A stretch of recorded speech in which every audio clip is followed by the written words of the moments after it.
Before we hop into today's video, I just want to apologize for this video being a little late. I had no internet most of yesterday and some of today, so I couldn't finish all the work that I needed to get done. But without further ado, let's jump into the video.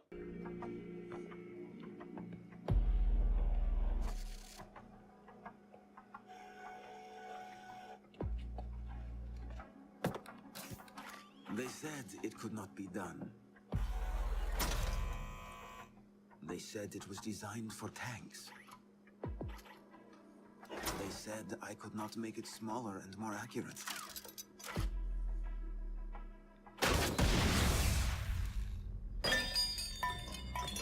They were wrong.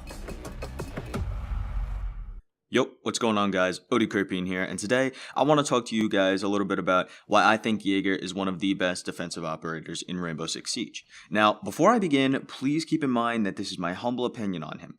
Now, to begin, one of the main reasons I think he's such a good defender is his speed. If you like to play the roamer of your team, then Jager could easily be one of the best choices.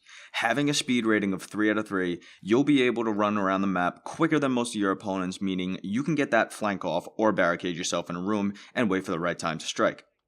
And to add on top of this, his gadget. If you barricade yourself in a room where you think any enemies might breach into, throw down an ADS and it'll have your back from any unwanted grenades. Not only will this stop you from being flashbanged or blown up with a frag, but it'll give you a heads up as to where someone is. Another tactic while using the roamer strategy is using his barbed wire. Normally, people use it to slow down enemies at an entrance point where the objective is or right outside of it, so teammates know that he's there. But if you use one of these where you're roaming, you'll know someone is coming and get ready to blindside them. Or if you go with the deployable shield route, a deadly combination can be made with Frost or Capcan. Placing either of these traps behind your shield makes it an instant down or death depending on who placed what behind your shield. The next thing I want to talk about with Jager is his gun. Jager is the only defensive operator with an assault rifle, or carbine if you will. Now, this means you'll be able to put down some nice damage on an enemy if you hit them a few times, and you'll have an advantage over your teammates with the range of your gun. If you slap an ACOG on your assault rifle, you can get those cheeky spawn peeks off. But be careful because many experienced players are always on the lookout for anyone peeking out of a window, but that doesn't mean that you can get a peek, maybe a nice kill or two, and then play your strategy, whether that be the roamer technique or you like to sit close to the objective. Jager is a viable defensive operator to choose either way. I personally like to do a mix of both. Some games I'll sit close to the objective, and some games I'll try and get some nice flanks off to help my team. But whether or not you roam, it's important if you put down your ADS devices, and you'll be helping them either way. Some teammates are going to sit close to the objective room, that's just how it's going to be.